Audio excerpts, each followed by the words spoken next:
Have you been experiencing an uneasy feeling about the modern church? Do you sense that there is something very wrong within the body of believers? Have you found yourself questioning the things that you've been taught about Scripture? Are you bothered by a nagging sense that much of what you were taught is lacking or worse, wrong? Do you feel lost? Are you looking for more? If you've been experiencing any of these feelings, you are among friends here. We felt the same way at one time. We can relate to the prophet Jeremiah when he wrote, "Our fathers have inherited nothing but lies, worthless things in which there is no profit." This is Jeremiah 16:19. We, too, felt lost until we started tearing down the teachings and traditions of man and started to study Scripture for ourselves. And in its original, ancient Near East, Torah-observant Hebrew context. When we started to study Scripture in its ancient context, our faith started to change. We came alive, and we found ourselves drawn back to the ancient paths. This is what Yahweh says: stand by the ways and seek and ask for ancient paths, where the good way is, and walk in it. Then you will find a resting place for your souls. But they said, we will not walk in it. This is Jeremiah 6:16. The Scriptures call this ancient path the way. This show is dedicated to serving the kingdom of Yahweh by sharing what we have learned about the way with others. We are aware that there are many other voices out there making similar claims. We just feel that many of those voices are seeking something other than to serve the kingdom, and that they do nothing but cause more confusion as a result. We make no claim to special revelation or anointing. We just try to avoid adding to the confusion by focusing on the Father, His Son, and their kingdom. We are lay people, but we are not without the necessary skills to do proper research. We do believe that Torah still applies to the believer, but we are not part of the Hebrew Roots movement. In fact, most Hebrew Roots groups would reject us. This is because we recognize that Torah is more than just the law of Moses. We are under the new covenant, and with a change in the covenant, there was a change in the way Torah applies to the believers. Search the Scriptures and pray for the wisdom necessary to better understand how the covenant has changed and how these changes govern the way Torah is to be applied to the life of the believer. Then, we try to live, as best we can in our modern world, according to these changes described and lived out by the Messiah and his apostles. And in everything we do, we strive to serve the Father, His Son, and their kingdom by serving other believers and helping to make stronger disciples as we go. Good morning. Welcome to We Who Are Lost. Today is Friday, July 24th, 2026. I'm your host, Joe Bakanovic. Today's show, we're going to continue in our book study, J.H. Allen's book, Judas, Sceptre, and Joseph's Birthright. We're in section 3, chapter 6 today. But before we get going, we don't have our AI with us today. It's Charlie flying solo, so y'all behave for him. Your TA, that Charlie there. He's already posting the warnings. We may get a strike today. I've been trying to set this aside a little bit. If you're new to this study and you haven't gone back to the first few shows, I tried to explain before we even got going, you have to place this book in its time period. It was written in 1903. The world was a very different place. Today, it's going to be impossible to sugarcoat what Allen's going to say. That said, he's a product of his time, but he's not entirely off base with where he's going with things or what he's looking at. I've got to chase a quick rabbit with you.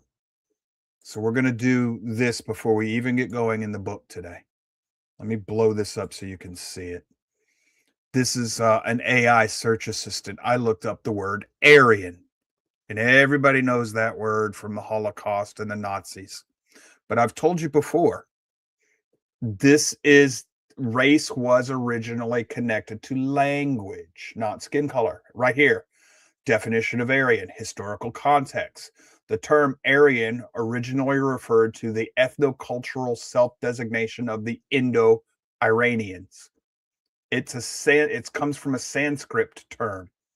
Indo means Indian, subcontinent of India, and Iranians, they're Persians. So It was self-described of those people. They did not think in terms of skin color back then, not the way we do today. So language, it describes a groups of people who speak related languages, including many European and Asian languages. It was misapplied in racial terms in the 19th century, which is being carried over with Mr. Allen, his thinking, because that's just how they thought at the time. So where did you get that from? Well, just hold on. I'll explain that in a minute. But now, one of the things you're going to have to understand, and I think this is rather funny to me, it's ironic. We know that the Nazis wanted to be Aryans because they wanted to be blonde-haired, blue-eyed. The problem is our most ancient texts do not describe the Aryans as blonde-haired, blue-eyed. They're dark-eyed, dark-haired. Light skin, but dark-haired, dark-eyed, very much like modern-day Iranians, Persians. The ones who are described as being light-haired, light color eyes, blonde hair, red hair, blue and green eyes, those are Semitic people. They're a branch of Semites. So let's look up the word Semite real quick. Not that any of this should matter to us in spiritual terms, but just hang with me. Semitic refers to a subfamily of the Afro-Asiatic language family. It includes Hebrew, Aramaic, Arabic, and Amharic.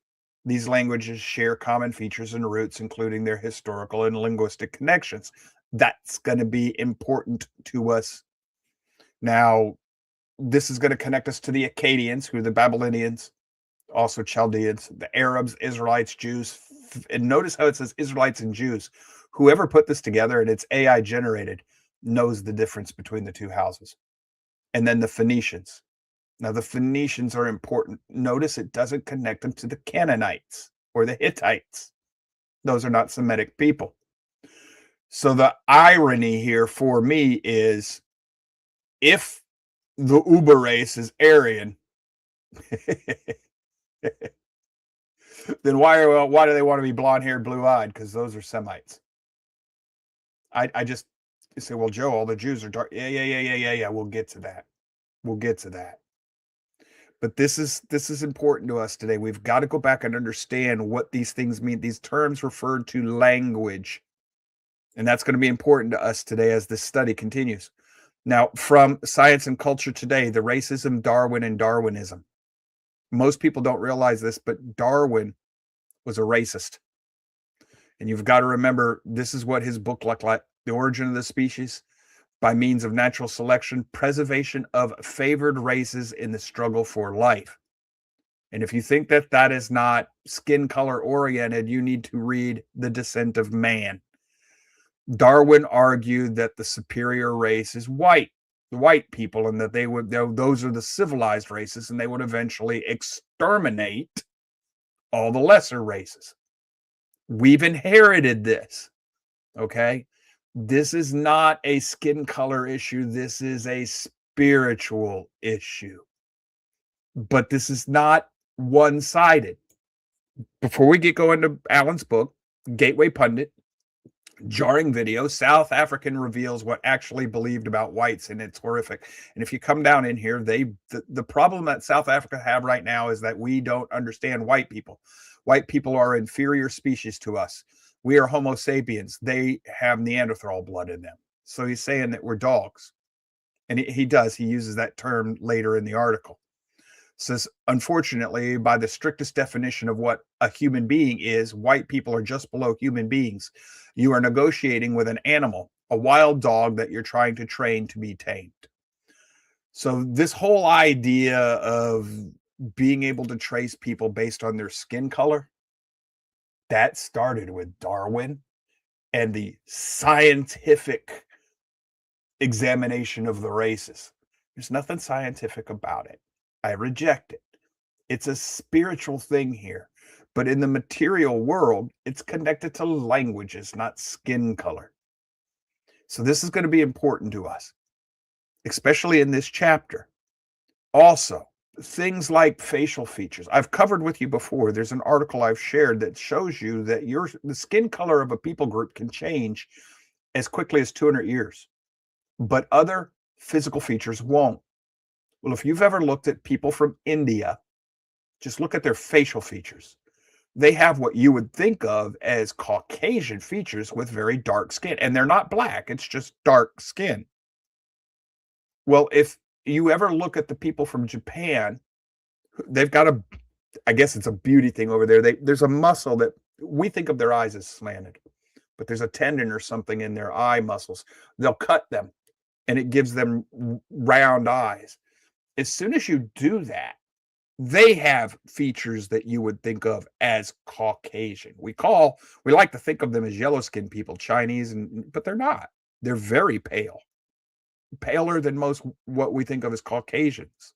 They don't tan as darkly as we do, as most Caucasians. So this is not a racial issue. It's your skin color can change over time. If you go back and you look at some not ancient, but older pictures from when cameras first came around, look at pictures of the slaves in the Civil War area. You're going to find that there's a section of what we would think of as the black population who have very Caucasian looking features. So even within the black or Negro races, there are different lines of skin color. Same thing within what we would think of as Caucasian races. You have Semitic and Aryan. They're both Caucasian, but they're different. If you're going to think that way, if you're going to think like Darwin, they're different peoples. So do me a favor, the best of your ability, put away the confusion and the hatred that's been ginned up over time because of our country's quote unquote original sin of slavery and racism. That has been bigotry and slavery have been around forever. So set them aside and understand that what Alan is going to be doing here is a product of his time. And we've got to understand that and look for the spiritual aspect of this, because I think it's important to us. And that's what we're focusing on. So I'm in my Kindle reader. We're going to start now, chapter 6, section 3, chapter 6, a few more identities.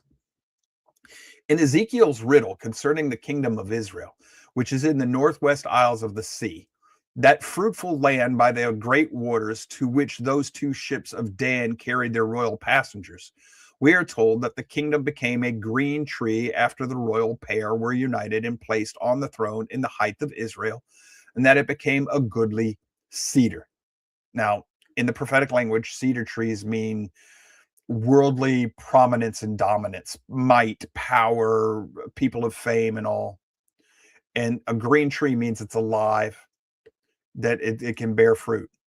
He says, of that tree, it is said, we're quoting scripture now, under it shall dwell all fowl of every wing, in the shadow of the branches thereof shall they dwell. All fowl. In the prophetic language, birds often represent peoples. So like when it says in the book of Revelations, and the birds will feast on their dead bodies, that does not literally mean vultures. And it doesn't necessarily literally mean dead bodies. It could very well be a prophetic way or illustration of people of other nations looting or coming and robbing and tearing apart what's left of your nation. So you've got to understand that the prophets speak in very allegorical and metaphoric language.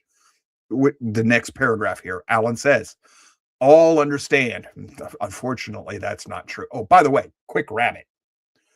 Sir Isaac Newton wrote that very close to the end of time, there will be a group of believers who will rise up and demand a literal interpretation of prophecy. We've got a movement like that now. Now, he, I think, was thinking that had to be interpreted literally. Do not assume that you have to, it is not understood by everybody that the prophets are speaking in coded language. Most people, there are a lot of people, not most, but there are a lot of people who think it's going to be literal. They're looking for a 7-headed leopard, bear, lion beast to be roaming the world. They be careful with this. So Alan says, all understand, of course, that the prophecies of the riddle are given in veiled language, mostly metaphor. But we know of no prophecies in all the word of God that have been any more perfectly fulfilled than those of this riddle. And we affirm that there can be found no race on the face of the earth in which the conditions as given in the above are so completely fulfilled as in the Anglo-Saxon race, first in England and her colonies, and then in America. Fowl of every wing, i.e., people of every nation. I agree with him. All dwelling under the royal cedar, whose scions come from Lebanon, Palestine territory, or under the extended shadow of its branches. Remember, Palestine was a word invented or used and assigned to that region by the Romans to insult the Jews. Previously to that, the whole world knew it as Judea. He says, that is, directly under the central power or under the dominion of one of its protectorates, or else under the protection of the separate brother of those houses of Joseph and Manasseh, the brother of Ephraim, or America, England's brother nation. In other words, the world's going to be under the protection, or many nations will be under the protection of what has now become the transferred Israel. And he's already said that Britain is the fulfillment of the move of Israel. If you're new to this study, we've already covered that in great detail using the scriptures. Allen continues, the fact that these two nations have with them in their home country so many people of other nationalities has been used as an argument to prove that it is not possible for the Anglo-Saxons to be the lost house of Israel. A lot of people will say that. Here's why I'm looking at this spiritually prophetically, because he's going to explain. He goes, but the very fact that this is so many different people groups, and that men of other nations can come amongst us, take out their nationalization papers, become citizens, and have equal rights with those who are homeborn, has on its very face the proof that we are Israel. For Yahweh gave commandment unto Israel, saying, quoting the scripture, when a stranger shall sojourn, live with thee, he shall be as one that is born in the land. One law shall be to him that is homeborn, and unto the stranger that sojourneth amongst you. Exodus 12:48-49. So in other words, they join to you. Remember, the mixed multitude is part of Israel, treated as natural born Israelites. A lot of people miss that.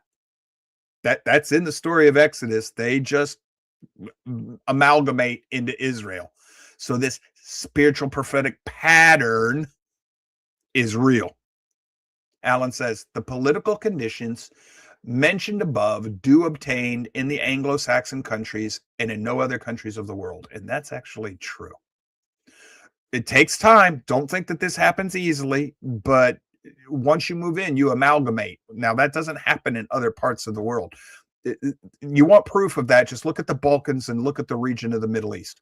The reason they still fight in those areas today is they have not assimilated. The people do not amalgamate.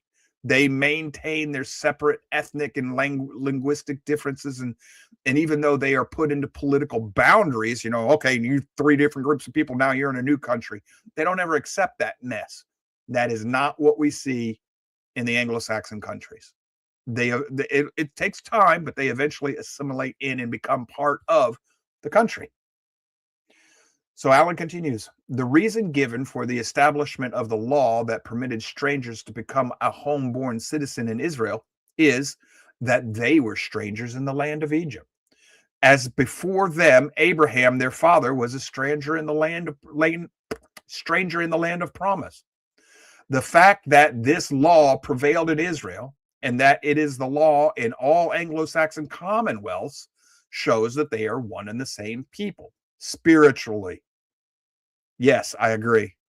And accounts for the following state of affairs in Ephraim, which we must remember is the representative name of the house of Joseph, quoting scripture. Hosea 7, verse 8 and 9. Ephraim, he hath mixed himself amongst the people. Strangers, foreigners, have devoured his strength, and he knoweth it not. Now, this actually says mixed himself amongst the nations, which is very important. I have a Deuteronomy 32 worldview. So where a lot of people translate Gentiles, I translate nations. Nation first is my favorite. It can mean Gentiles, but a lot of times Gentiles and nations are synonymous with the prophets. Allen continues. Foreign labor, anarchy, since these words were written, the President of the United States, William McKinley, has fallen a victim to anarchy and Romanism. So that's mixed himself, fallen nature, victim to these people. Product of his times, right? Pay attention to this next paragraph. Tell me if it didn't come right out of today's headlines.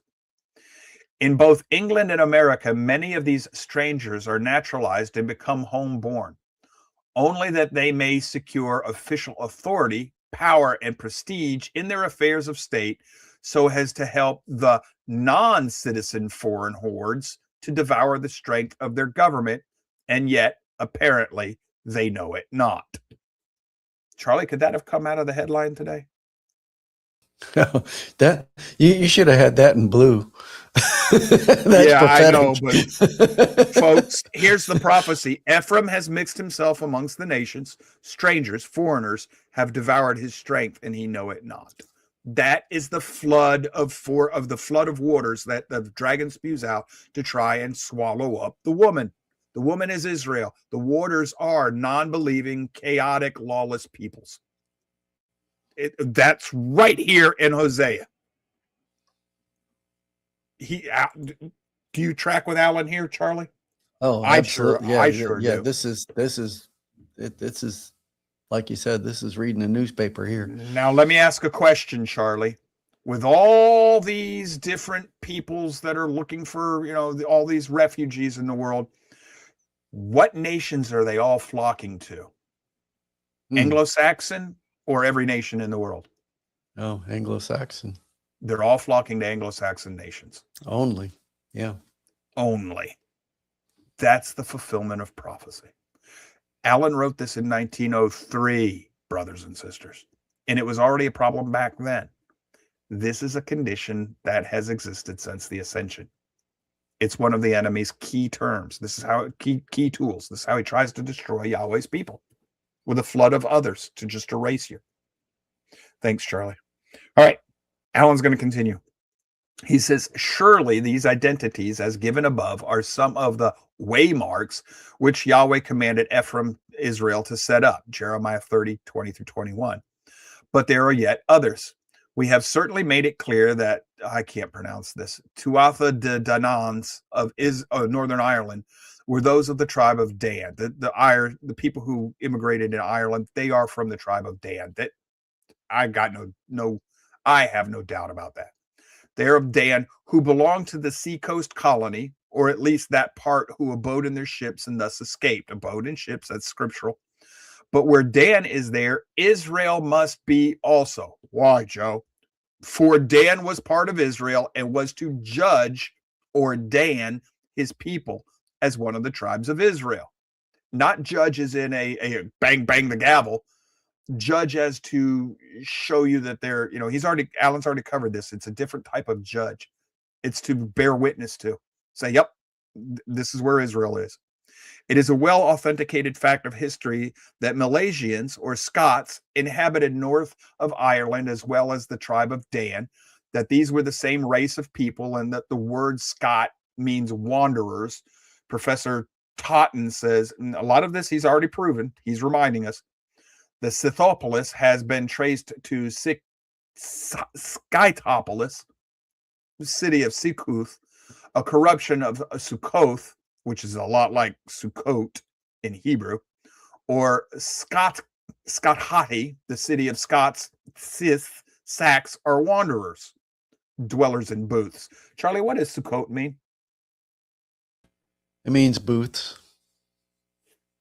So if this is a perversion of Sukkot, dwellers of booths, mm-hmm. You got a problem with the way he's tracking this? No, this follows right along. Yeah. Okay. When Ephraim was cast out, Hosea declared, quote, they shall be wanderers amongst the nations until they find their new land. That's part of the prophecy too.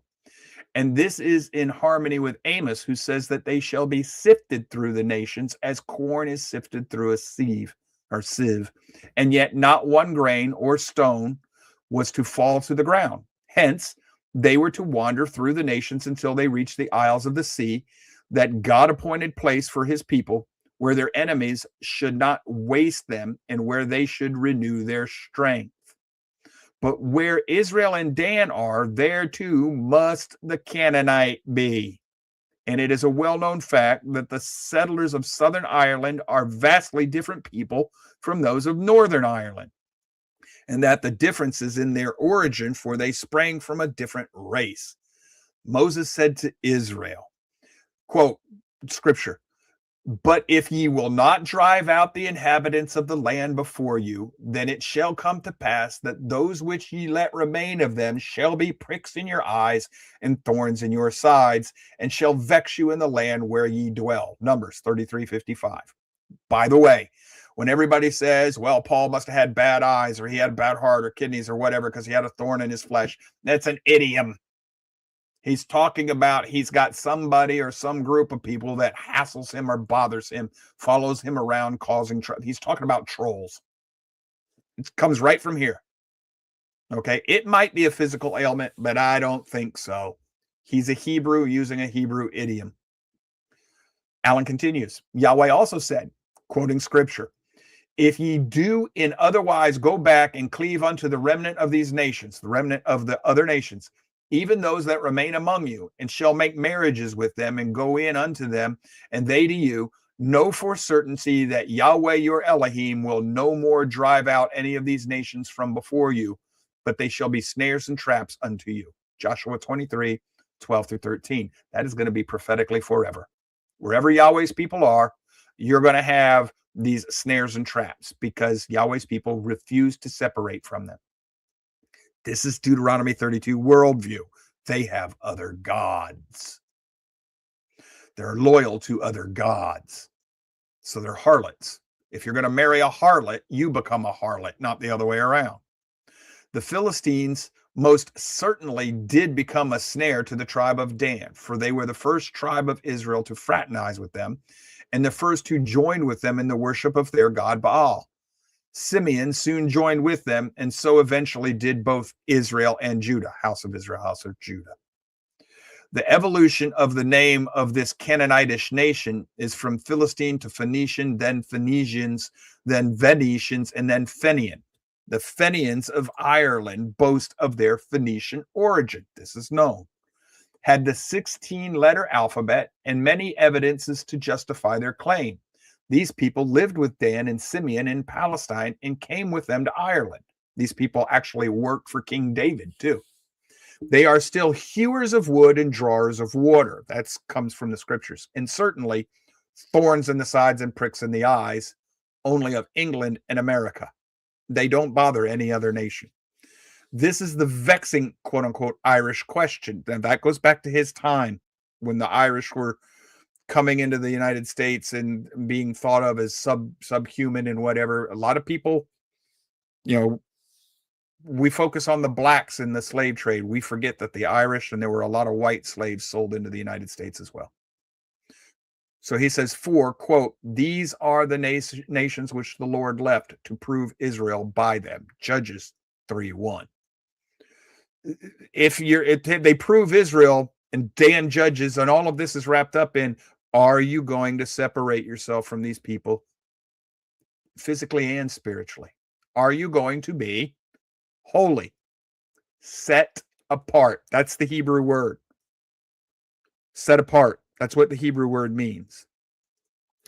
Okay, so he says, Alan says, the physiognomy of Israel must be different from that of the Jews. We must remember, now this is not true. This is not necessarily true. So he's saying that your physical appearance has got to be different from the Jews. So let's bear with me here. Let's read his words, but I'm going to put my commentary over top of this. We must remember that although Benjamin was with the kingdom of Judah, they were the children of Rachel, and that they differed from their characteristic Jew, both in looks and speech. Okay, my memory is failing me. I'm not good at this. Wasn't Judah of Leah? Charlie, didn't Judah come from Leah, fourth born son? He's not from one of... Yeah, I'd have Look to that look up. that up. Look that up Yeah, for yeah, me let real me go quick, because look this is that real quick. important. All right. If we're going to look at this just by physical appearance, while Charlie's looking at that, this is important. Because let's say that Judah, if I'm right, and Judah comes from Leah and Rachel are sisters.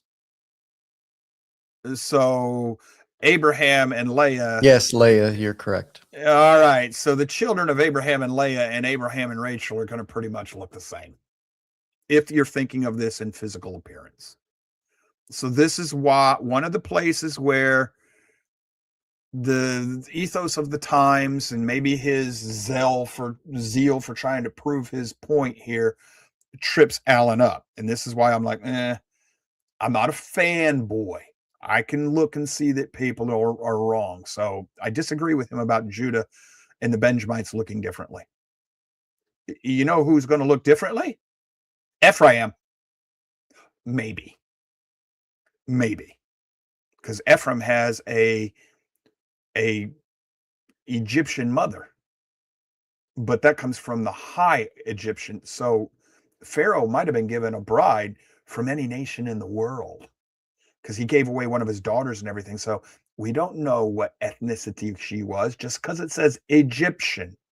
If you go look into Egyptology, you're going to find that there's all different color skin people in Egypt, and it's even in the hieroglyphics. But what you're never going to find is a painting of Pharaoh who's really, really, really, really dark in color. The royal family in Egypt seems to be of a different group of people. I'm not trying to prove racial superiority here. What I'm trying to prove is that we've gotten sidetracked over stupidity. Trace the spiritual connections, the prophetic nature.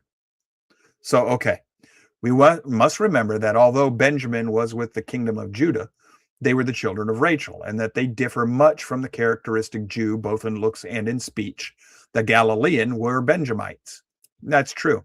Hence, all the apostles of Christ, except Judas, were Benjamites. We can't necessarily make that claim. For they were Galileans. Being a Galilean does not mean that you're a Benjamite. You could be from any of the tribes living in Galilee. So this is where his logic's been good up till now. Now he's starting to make assumptions he shouldn't be making. And while Christ was in the judgment hall, some of those who stood by said to Peter, "Surely thou art one of them, for thy speech betrayeth thee." In other words, he's from Galilee. That doesn't have anything to do with his tribe. It's just a dialect. Also, Esther, that lovely daughter of the captive people, and Mordecai, that Jew of Jews, could pass in and out of the palace of Ahasuerus and not betray the fact that they were Abrahamic blood, because they were Benjamites. Esther 2, 5 through 10 and 20. He's saying that they looked different. No, they don't necessarily look different, especially since back in this time, they were bigots, but they weren't racist the way we think of today. That is a relatively modern thing. All right, let's stop right here, take the bottom of the hour break. We will probably go a little long today. This is a longer chapter. So we'll take a 3-minute break here. We'll come back. We'll continue.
Okay, buckle up, because here's where it starts to get bumpy. Please remember, Alan is a product of his times, back when they thought the things he's about to mention were quote unquote scientific. He says, if these differences between the different children of Abraham, and eventually Isaac and Jacob, if these differences were noticeable in the case of those tribes, which difference lay in the fact that they were only half brothers, how much more so would they be in the case of the house of Joseph, who were still further removed from Judah, and that they were half Egyptian? Hence, the Abrahamic origin of the Anglo-Saxon has not been disproved when its opponents assert that we do not possess crooked noses. Now, that's the thing. You've got people who say, well, the Anglo-Saxons can't be Jews. They don't have the crooked nose. Well, first of all, the claim was never that they're Jews.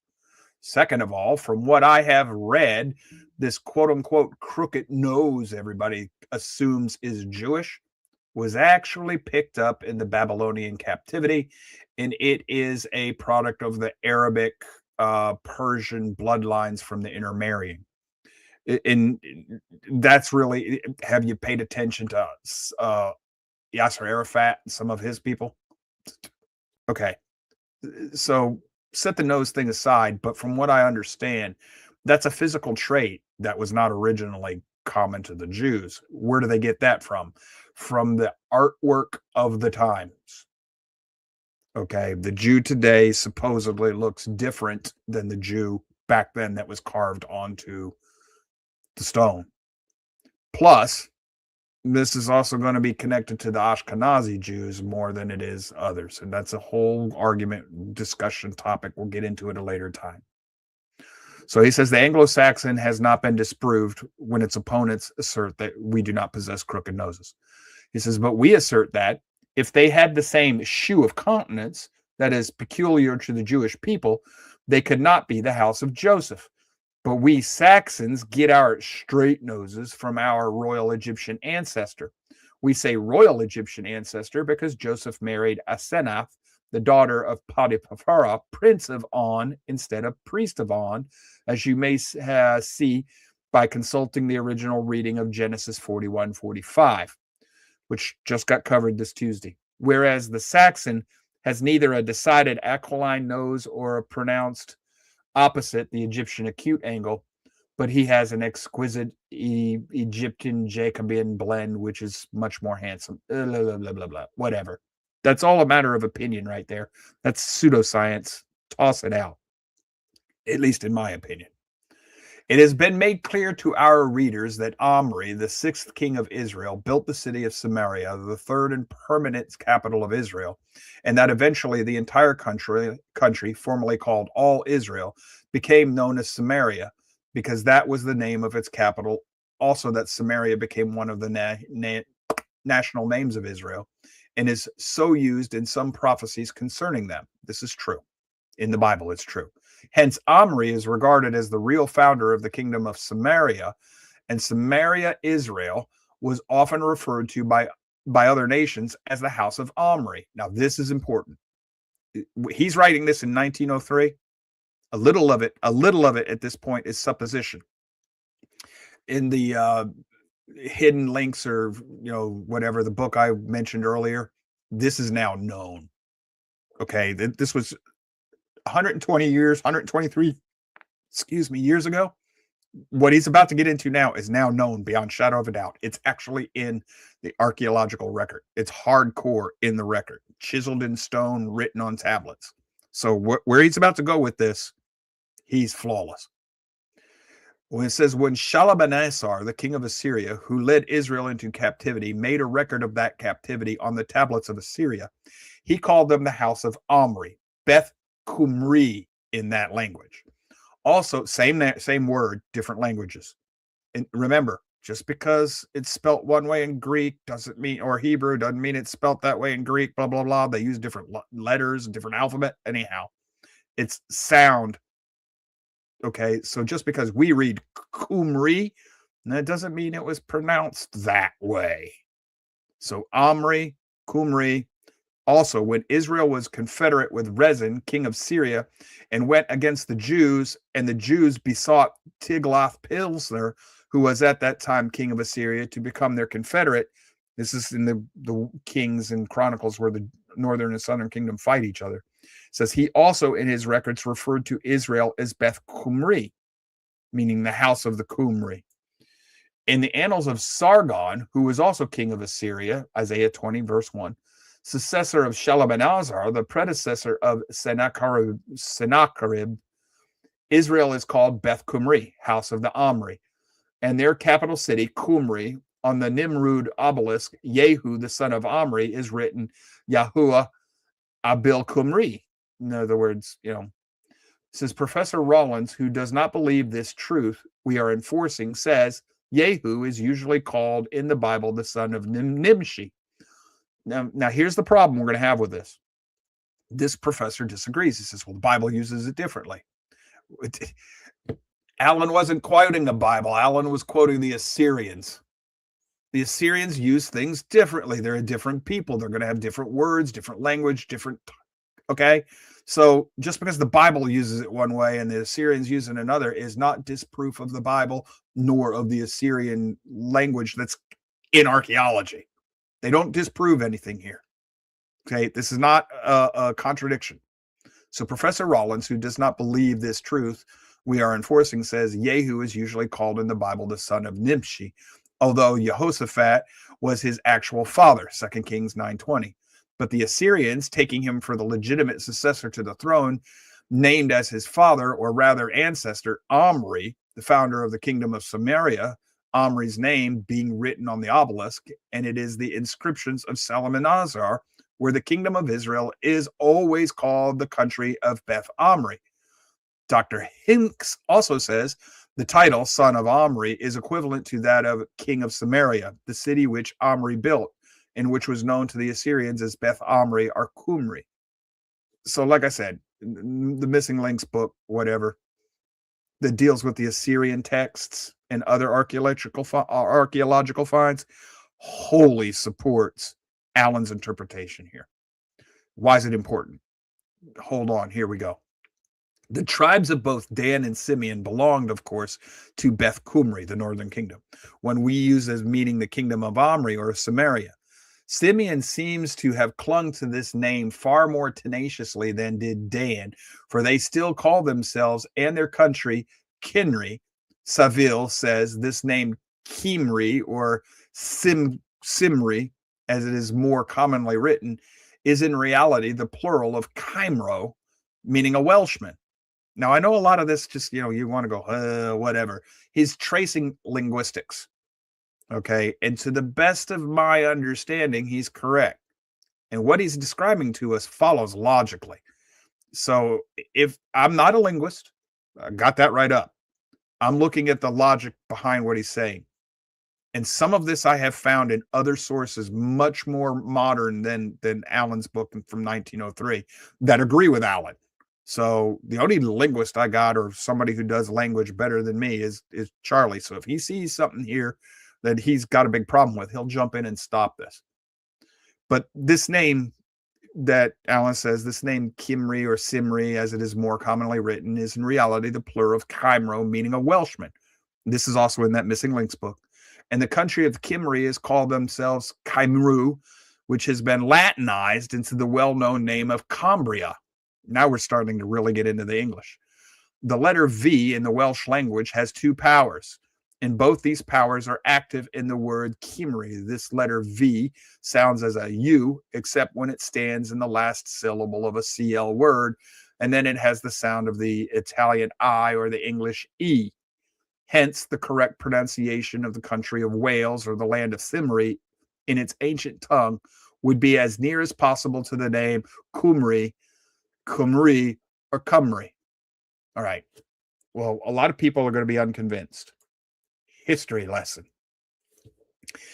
You're going to look in a dictionary and you're going to see, this is the way you spell that word, Joe. That is fairly recent, as in less than 200 years old. Before the time of our founding fathers, in the dictionary of Noah Webster, it was Noah Webster, I think, of 1828, there was no set way to spell a word. There wasn't. Read the founding fathers. They spelled the same words differently. Now, what happens here is if you're spelling it phonetically, like they used to do, different dialects are going to use different vowels or different spelling for the same word. And as time progresses, some are going to become predominant over others. And what you end up with is a modern word that could have 5 or 6 different spellings in older times, all meaning the same thing. So with what Alan's going through here, if you look at it and you think, well, this just, he's waving his hands at this and trying to tell you this is what it means. He's not necessarily wrong. I'm not saying he's right, but I'm saying he's not necessarily wrong.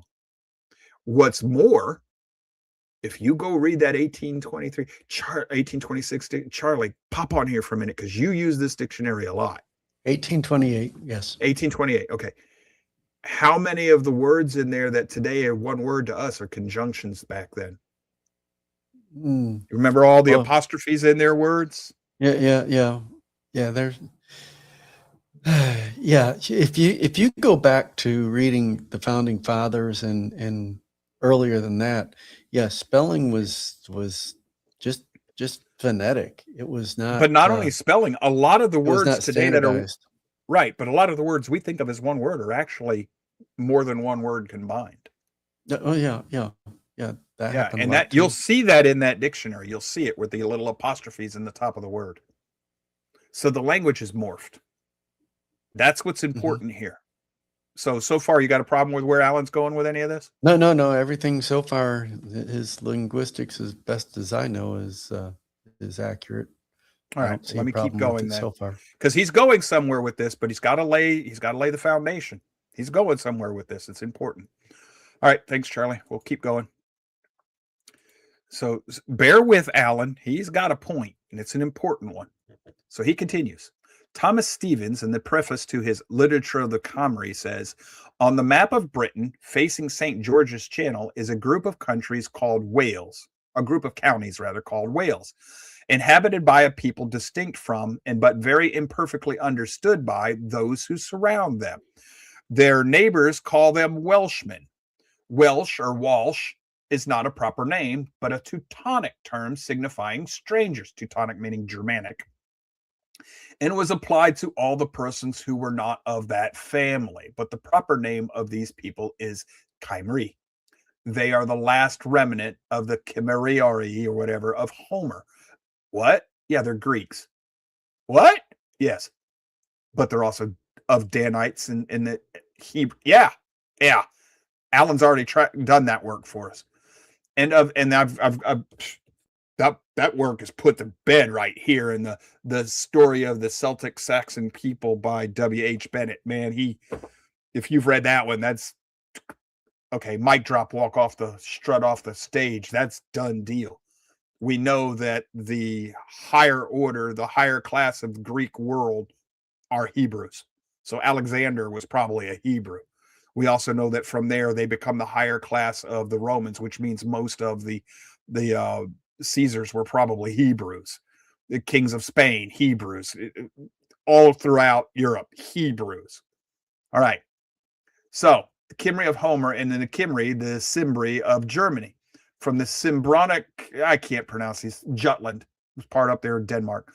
A portion of these lands on the shores of Northumberland gave their name to the country of Cumberland, and then the process of time followed the seaside to their present resting place, where they still call themselves Cymri.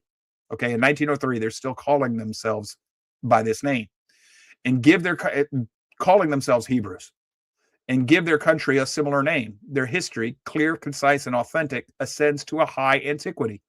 Their language was embodied in verse long before the language now spoken rose into notice, and their literature, cultivated and abundant, lays claim to being the most ancient in modern Europe. In other words, their language is the oldest. And that's because they migrated. The first group of the Welsh migrated from Israel around 700 BC, about the time of Israel's destruction in the northern kingdom. It says, thus we find that the Cymri, or however you want to spell this, or Cambrians, as the name is variously called in different tongues, were strangers and wanderers among the nations, Sukkoth, Sakai, until they're settled in the isles of the sea with the rest of their brethren, the British or Covenant people. So the Scythians bear the same name as the Qumri. They're wanderers. Herodotus, the father of history, tells us much about the Cumbri, a people who, in his day, dwelt in the Crimean Peninsula and thereabout. Well, the Crimea, those are the Scythians, boys and girls. He particularly noted that they had come into the territory from Media, Medo-Persia, which he remarks was not their original home or birthplace, from a book called Our Race. In other words, they were the northern kingdom, which is exactly what the Qumri means in the Assyrian language.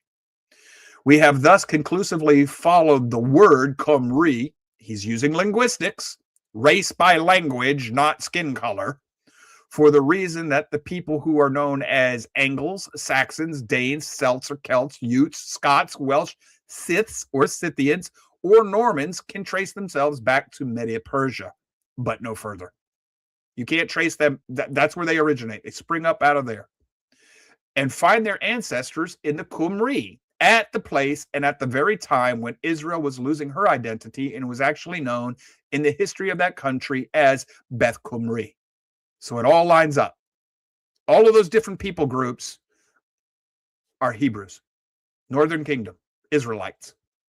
It says we cannot take time or space to deal with the origin of all the above names, but we feel that we must say something concerning the name Saxon, as it is the most general name of the race. This is really the present generic name of the house of Joseph, and that's true. It seems to be a well-known Hebraism, and for some reason, it certainly was a very common custom among the Israelites to drop the first letter of a proper name. Biblical examples of this custom are Hoshea, otherwise Hosea, Hagar, otherwise Agar, Yachan, otherwise Achan, Heber, otherwise Eber, etc. Scholars tell us if we have caught their thought that this Hebrew idiom is peculiar to the possessive case and also to allow the introduction of an affix. Now that right there is just confusing me. Charlie, you're the Hebrew scholar here. Closest thing we got. Yeah. Does this make any sense to you?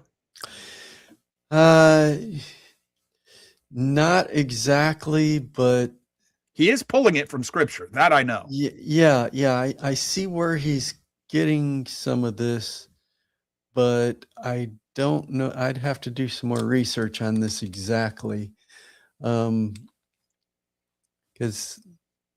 this is not necessarily a nothing burger, but I don't know this exactly.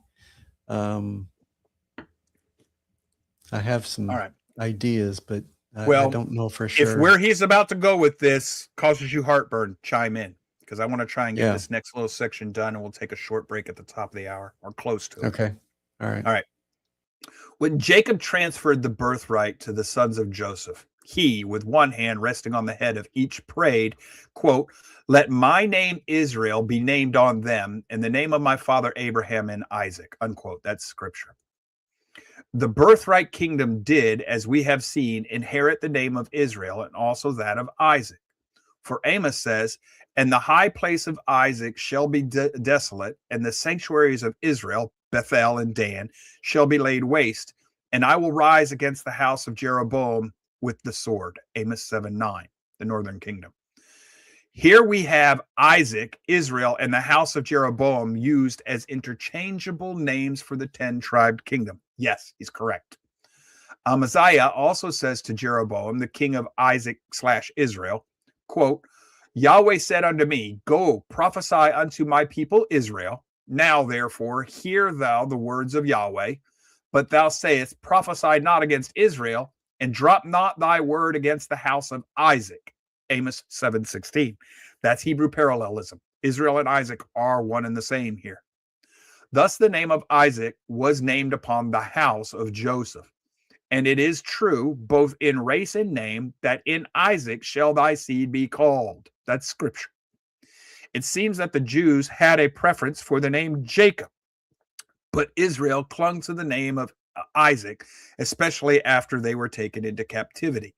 They dropped the name of Israel and called themselves Sakai, or Saxai, as per the Latin derivation, which is nothing more or less than the Hebrew name of Isaac, from which the initial I has been dropped. This is now a well-authenticated fact that the word Saxon is derived from the Hebrew name of Isaac, together with a suffix which means sons of. Professor Taunton says in most of the Eastern languages, sons of is written Sunaya. It is equivalent to the Scottish Mac and the English Irish Fitz, Fitzgerald, son of Gerald, etc., etc. MacDonald, son of Donald, Fitzhenry, son of Henry. So in the distant home of our ancestors, Sunai means son of Isaac. Now, this is where that different way of spelling is going to start to come into play. Stumble is formed of Istanbul by dropping the prefix I, and so the Saxon is a direct descendant of our father Isaac. Dr. W. Holt Yates accepts this derivation of Saxon name as positive, and the Reverend W. H. Poole, D.D., speaks of it as follows. It is little curious to glean from the ancient nations and from the stone monuments of their early times the various forms in which this word can be found. In other words, we do have an archaeological record of the word changing over time. I will here insert a few from a list of my own gleaned from the ancient history thus, and he's going to go through a list of, I'm going to skip them, okay? And it comes from the book Our Race. So he goes through a whole bunch of the derivations and evolution of the word. So Allen says, concerning the etymology of the word Saxon, Yateman writes, its history is as follows. The Persians used the term Sakai and Scythian as convertible. In other words, one and the same. That I know is true from more recent archaeology. Whether from a corrupt rendering of one form or other because of Sakai, a great tribe of Scythians, wanderers bordering upon them, were so called by a tribal name. So the Persians, the Iranians, just north of them, right where we would expect to find the northern kingdom of the Israelites. They're called Sakai or Scythians, wanderers, live in booths.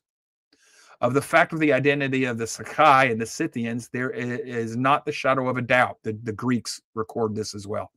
And it is clear that these people called their country Sakasana or Sakasania or whatever. It is equally clear that the Saxons of England were the Scythians or Celta-Scythians. Their geographical position in Europe is accurately described by Plutarch, Tacitus, and Ptolemy, and other authors. Said, to this testimony, all the historians agree. Strabo asserts that the most ancient Greek historians knew the Sakai as a people who lived beyond the Caspian Sea, Crimea, same place where the Qumri came from. Diodorus says that the Sakai sprung from a people in Mydia, same where the Qumri come from, who obtained a vast and glorious empire. Ptolemy finds the Saxons in a race of Scythians called Sakai, who came from Media. Ptolemy. Folks, these are ancient Greek historians writing before we had all this modern political correct gobbledygook going on in this science. Pliny says the Sakai were among the most distinguished people of the Scythia who settled in Armenia and were called Sakaisani. There's that Saxon son of. So now when we put son of the Saxon, that's where this name is being derived from. So I'll get through these and then we'll take the break. Albinus, another ancient historian, says the Saxons were descended from the ancient Sakai of Asia. He means, the Middle East. Prideaux finds that the Cimbrians came from between the Black and Uraxic Caspian Seas, and that they came from the Angli. And that's where we get the word Angli, rather. And Sean Turner, the great Saxon historian, says the Saxons were a Scythian nation and were called Saka, Saki, Sakai, or Sen. And Gawler, in our Scythian ancestors, page 6, says the word Sakai is fairly and without straining or imagination translates as Isaacites. All right, so all of this. What's this important for? These are all historians writing in different languages at different places in time from different countries, concerning the same people and their origins. It connects the Scythians and the Sakai to the Isaac. Well, Isaac is the northern kingdom on mine, let my name be on them, the northern kingdom. Well, the northern kingdom is also called Qumri. And they all, the Qumri, all of these people trace themselves back to the exact same geographical location and the exact same time in history where the northern kingdom disappeared. And they all fulfill the prophetic utterances for the northern kingdom. In my mind, to my satisfaction, Alan has now made his case. The people of Britain are the descendants of Israel. And Judah has been brought back to them as well. So the people of Britain are the United Kingdom of Israel.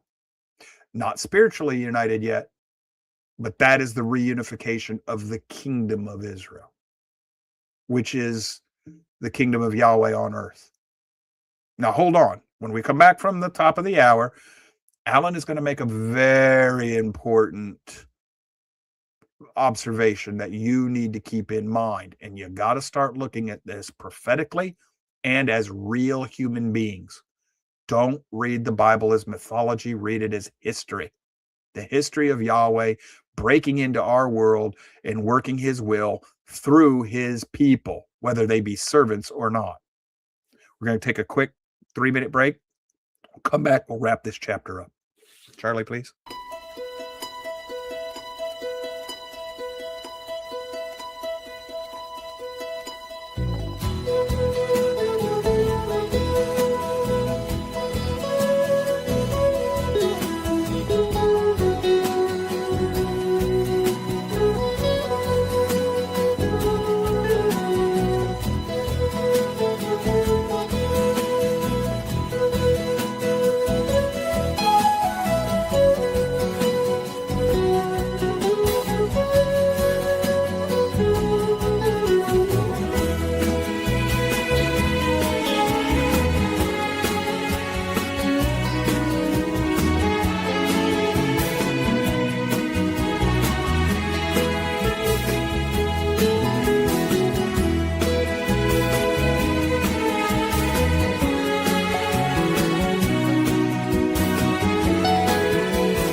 And now for our ratings soaring, it's Puppy Cam.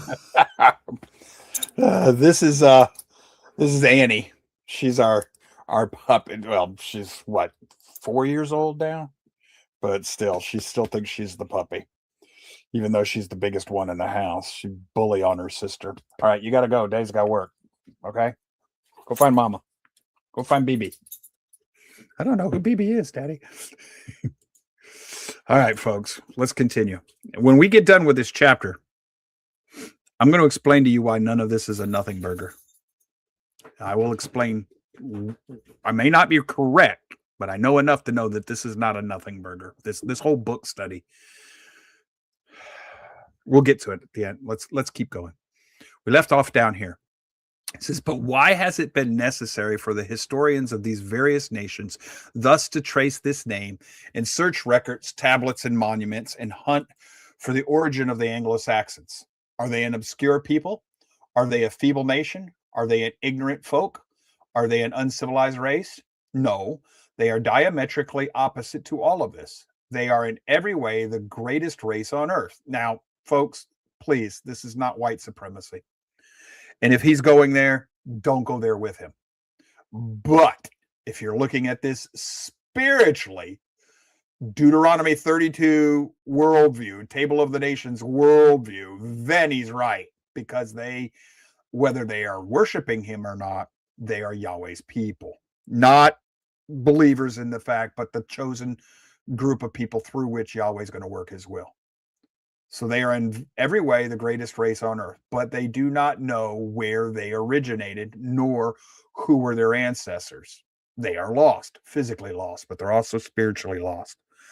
Some of these historians whom we have quoted do not agree amongst themselves as to the origin of the Saxons, but belong to different schools of contention and are wrangling over the question whether these lost people belong to the Aryan or to the Semitic race, both of which would be Caucasian in our world.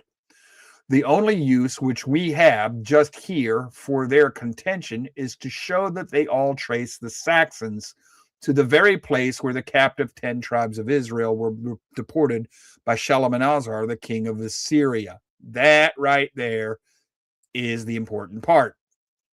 These same historians also show that the Saxons sprang into existence insofar as their modern and medieval history is concerned about 3 years after the Israelites were taken to that country, and that there they lose them and can trace them no further. In other words, we found their place of origin.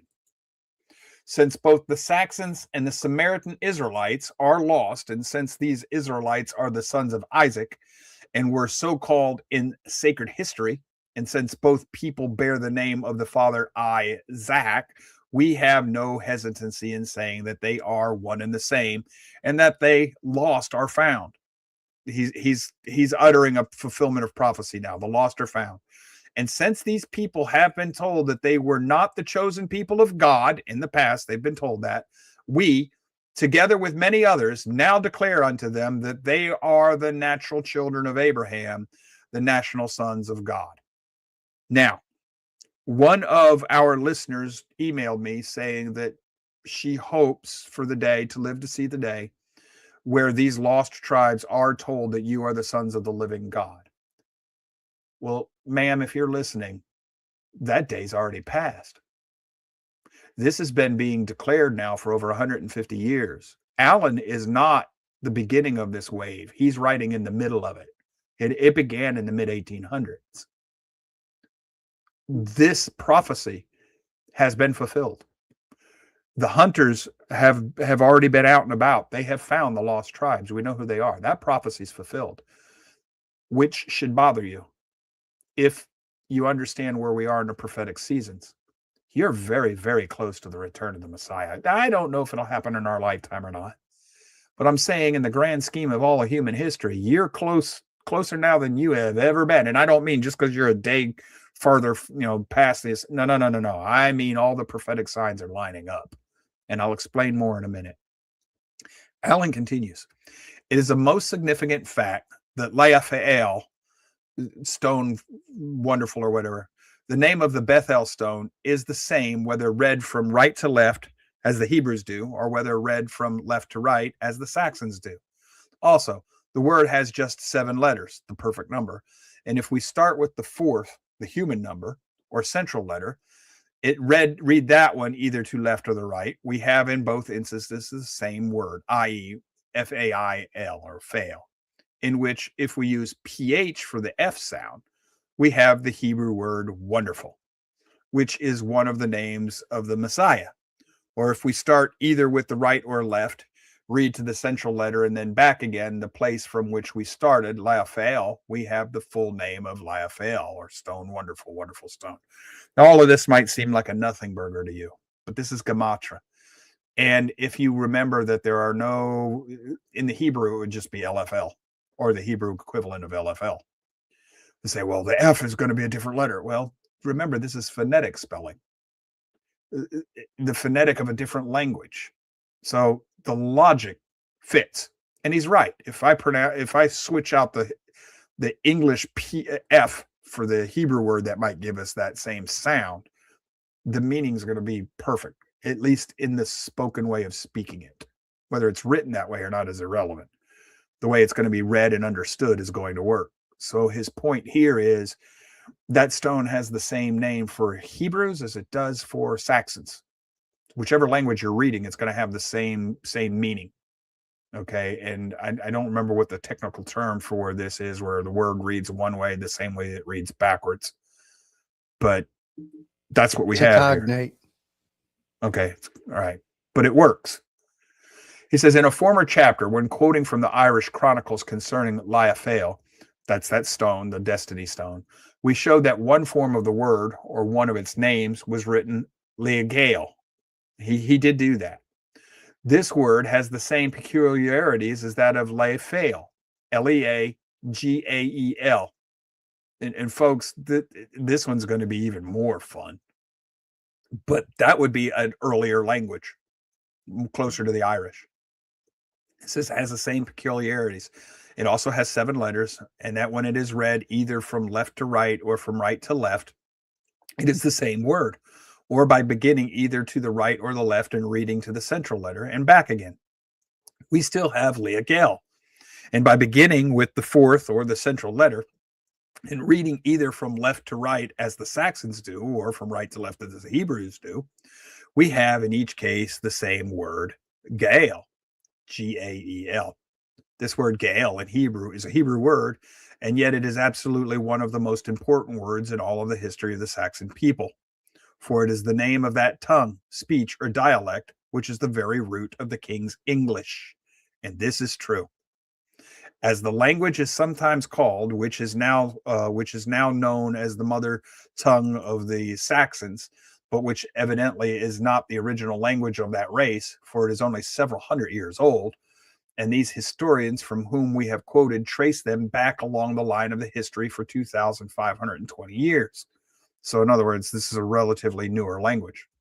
The fact of these changes in language of the Saxons as the years have been rolling by dovetails into the history of the Ephraim Israel as foretold by the prophet Isaiah, who in the first verse of the 28th chapter says, "Woe to the crown of pride, to the drunkard of Ephraim." So Ephraim's going to be drunk. Remember, we are not dealing with a race of saints. This is important. We're not dealing with a race of saints, but with people who have largely gone away from their God. Although to begin with, they were people who were wholly a right seed. So we are dealing with apostates. They've left their faith. They're harlots. By and large, they are Israelites, but they are not believers, not devout believers. That is important for us to understand. We cannot forget that. So they may not even recognize who or what they are, but they are still being used by Yahweh to work his will. So Alan says, nationally speaking, while other nations are opium eaters and have other vices which cling to them as people, the Saxons are the drunkard nation of the earth. Pretty much true. Great Britain in drunkenness is worse than America, but America is bad enough in this respect to be so recognized by the more temperate nations of the world. Oh God, I got to stop there for a minute. Charlie, this is one of the reasons Mormonism is so seductive. There's more than just one grain of truth in there.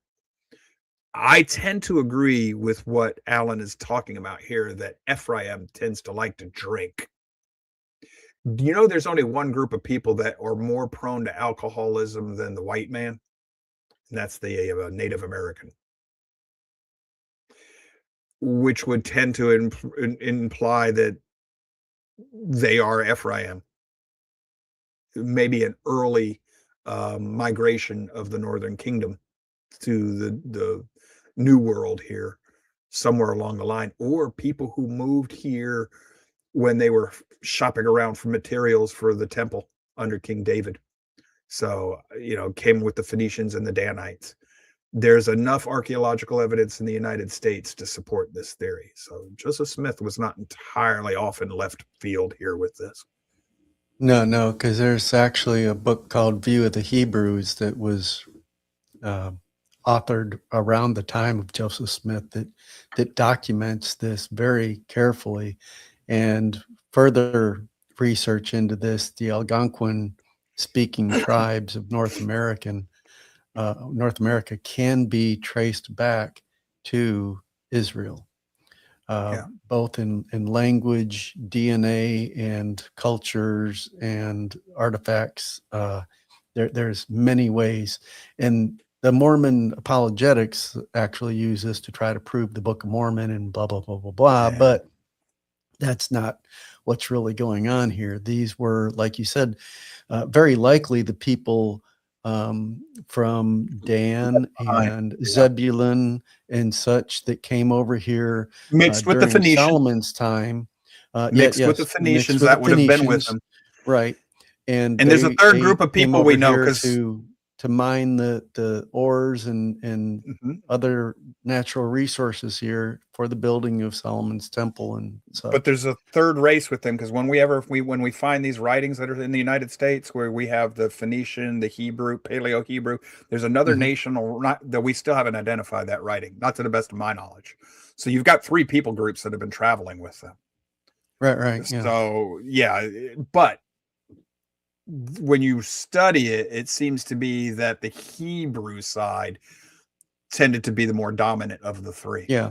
And you have the Decalogue stone, the Back Creek stone, and other artifacts that are actually Hebrew writing that are found here in They've got a copy in the desert states. They've found a stone with the 10 Commandments on it written in Paleo Hebrew. Yeah, that's and it's old, right? Folks. It's old, folks. Yeah. If that's a hoax, that's not then a hoax. Whoever it can't be, because we discovered it before anybody knew what Paleo Hebrew was. Yeah, that's been validated many times over. So but now this isn't to prove Mormonism. This is to tell you that you can take a grain of truth and run with it and create something you shouldn't. Okay. Yes. So I don't think that the 2 tribes and the looking for Joseph, that's not. We've got plenty of biblical evidence to point us here. We're just saying be very, very careful as you do your research. That's all. Look for more than one affirmation. One of the reasons I accept some of J.H. Allen's arguments here is because more recent scholarship has said slam dunk, he's got it. Oh yeah. A lot of this has been validated what he's writing multiple times. Yeah. And where we were talking about the dropping of the letters in Hebrew, I don't know about that. He said with proper names. Something there, but when he was talking about it being transferred between languages, that happens a lot. That happens a lot. A lot. So to accommodate the language that you're whether it exists in Hebrew or not is really irrelevant to the point that he was making, that as you transition this into, other languages, that happens a great deal. I mean, that's how we get Jesus out of, Yesu and a bunch of other stuff. If you follow that etymology, Isus in Latin, because they didn't have a J. Yeah. Right. Exactly. Yeah. So that's, you follow this etymology and stuff. It is very clear. So the long and the short of this is, if you're going to trace people by skin color, you're screwing up. If you want to trace them by their language, now you're on target, Jack. So, okay, let's finish this one up. So he says the Saxons are the drunkard nations of earth. Great Britain in drunkenness is worse than the America. And we just proved that in Boston. The Scots came over here and drank the Irish descendants of Boston dry. Literally. Boston ran out of alcohol. But America is bad enough in this respect to be recognized by the more temperate nations of the world. But our chief object in giving the quotation is to show that the prophet was addressing Ephraim, of whom he further says, quote from the scriptures, "For with stammering lip and another tongue will he, the Lord, speak to this people." Yahweh is going to speak to the people of Ephraim with another tongue. The Hebrew stammering there is going to sound a lot like unintelligible to the Hebrew. It's not drunkard. The Hebrew word, which in this text is translated stammering, is the word gale. Now, we might think, well, that means you're drunk. No. With gale lips and another tongue, that would be Hebrew parallelism. Okay? It's a hidden prophetic meaning in all of this. It is meant for the latter days to sort all of this out. It is a remarkable fact that that Young, in Young's literal translation, in his analytical concordance, gives us the word lieg or liege as the original Hebrew word, while Strong in his exhaustive concordance gives us the equally correct word gale from the same Hebrew word. But be it lieg to the Hebrew or gale to the Saxon, it is the same word to the same people, which they have reversed and given to their new language, which is called the Gael or Gaelic tongue, which is not only the foundation of the English language, but is yet spoken in the primitive simplicity in many places in Wales, Scotland, and the North Ireland, and still to this day. And if you ever hear them speaking it, it sounds weird. You won't understand it. It's not close to English, but that's the language that English is derived from, modern English. Wales is only another form of Gaels, and the people whose language was called Gael were themselves often called Gaelis or Gaels. As first, when a person needed to speak but one of these people, the custom was to say one Gael. But as the language changed, one Gael, one language, the form of one changed to be before a vowel sound and to before a consonant sound. Thus, one Gael became Angael. Angael. So instead of O-N-E-A-N, vowels can change, consonants tend to remain the same. And since the Hebrew word ish means a man, we can understand how things would get a little mixed and how very easily would be the evolution from Angelish man to an Englishman. Now, a lot of people say, well, he's just jumping. No. He's not. No. This all derived from the Welsh, who speak a strong, the Welsh Gaelish language has a strong link to Hebrew, which is why when the Hebrews from 400 AD moved to what is now the Welsh area of Britain, they understood the native language. That's in history. They understood it because the Welsh were speaking a language closer to Hebrew than the Gaelish that becomes English. So it's very easily for this to become Englishmen. Also, since these same people were called Angli and Saxes, the combination and evolution of these names is Anglo-Saxon. It's inevitable. And that's where they come from. And there is much more that he did not get into. If you really want to drive into this, I'll show you a book later on toward the end of this series that's written by a Mormon. Same guy who wrote the 5,000 or 6,000 year leap or whatever. Skosen. But in that book, he traces what our founding fathers, especially Jefferson, noted about, quote unquote, Vikings, the Anglo-Saxons. Not only was it their language, but their legal system of commonwealth and common law is very close to the law of Moses. And they carried it for 2,000 years out of the ancient Egypt world. They still have a legal system, a system of codes and laws that is going to come over to Britain eventually and take over. And that's going to be reestablished on Britain. So you have the American, English American, Anglo meaning English American, English speaking peoples. Their legal system is whether it's Britain or the United States, it's very, very close to the legal system of Moses, which is exactly what we would expect to find in Yahweh's people. Allen wrote at a time before we had all of this information available to us.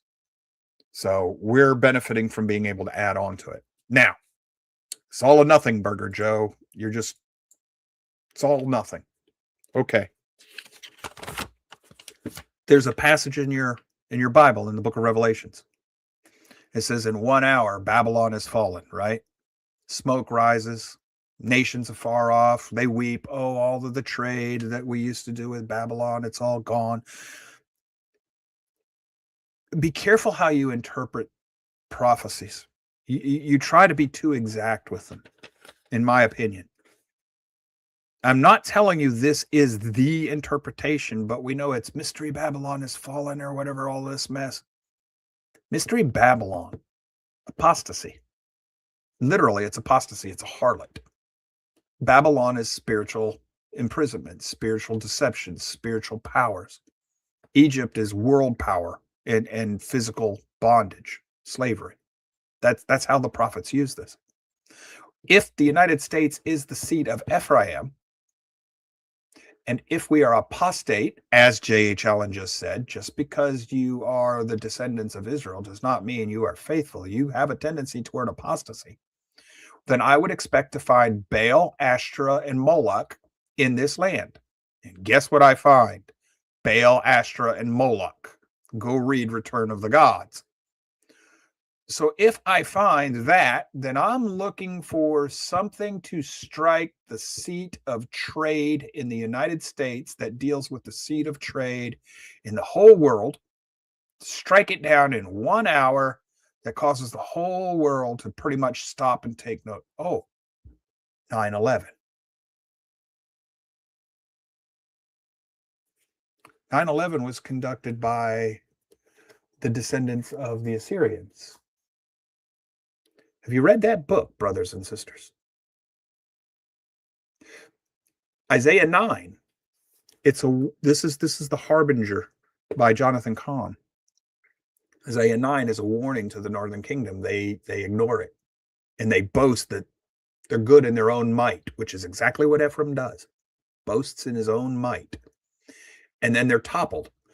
Well, remember the history here. First, there's an attack on the northern kingdom, and they take a little bit of the country away. And then they come back and they destroy the country. There was a time of grace where the nation could have repented and didn't. So what has happened since 9/11?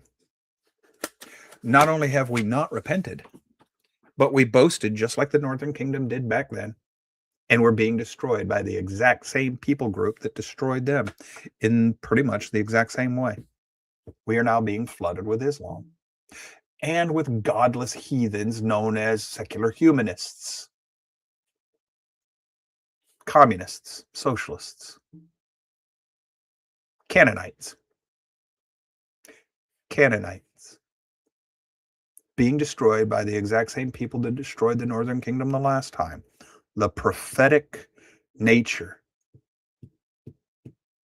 We're being repeated.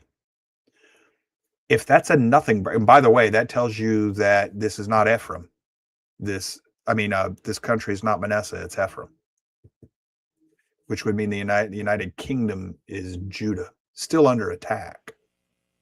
But if this is a nothing burger, quit studying with me. I'm serious. Go study somewhere else. Yes, sir. Yeah, and if you look at what's going on right now, with our conflict with Iran, and now Yemen has started rattling their sabers in that other strait with the Red Sea.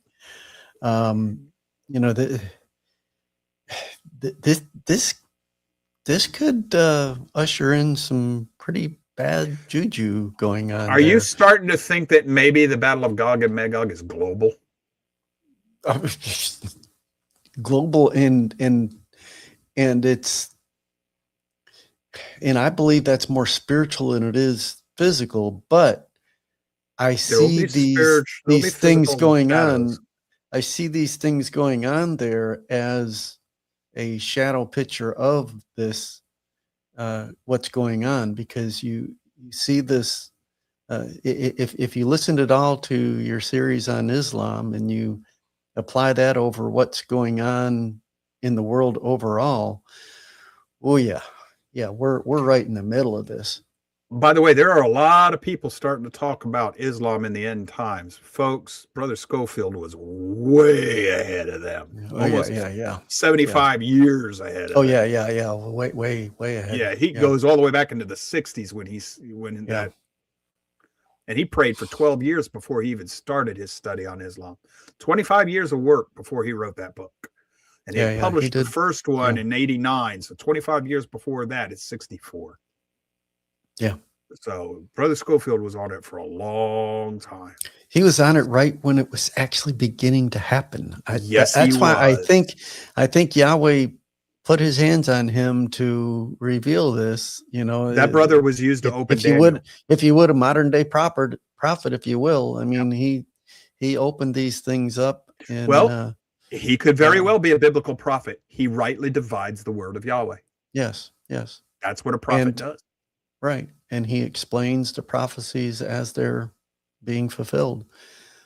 So, and take it for what, go research it. And he also found the two houses. He just calls them Judaism and Christianity. Yeah. He saw that. He just didn't. He sees the two houses. But, yeah.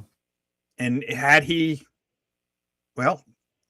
may have agreed with the Harbinger because he didn't pass away until 2014. So. All right, let's get out of here. We got to clean up on aisle Twitch while I say goodbye to the people. Yeah, I already did that. I zapped them. So, folks, you have to decide. For me, this two-house thing is not a nothing burger. The United States being the seat of Ephraim, probably the seat of Joseph, more importantly, which would mean Ephraim and Manasseh. Not a nothing burger. Okay, well, how can Joseph and Manasseh be two different countries and live within each other?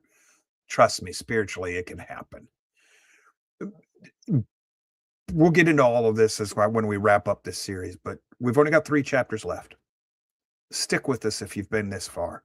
This isn't a bunch of nothing. We're not waving our hands at that. This is not. There is something here, and it's something serious, and it's something we should be paying attention to because it speaks to Yahweh's people throughout history from the ascension, but for the end times. This is an end times prophecy. And if you don't believe that, go look how prominent Ephraim is at the very end of time. Manasseh's gone. Nobody talks about England much anymore. England is a paper tiger. Ephraim has to still be, that's the United States, brothers and sisters. There's something here. And I'm not worried about the rapture, getting in and out. I'm worried about getting busy doing the master's work so we are not found idle when he returns or found with our talent stuck under a rock. That's what my concern is. All right. Appreciate you being with us. If you don't mind, hit the like buttons.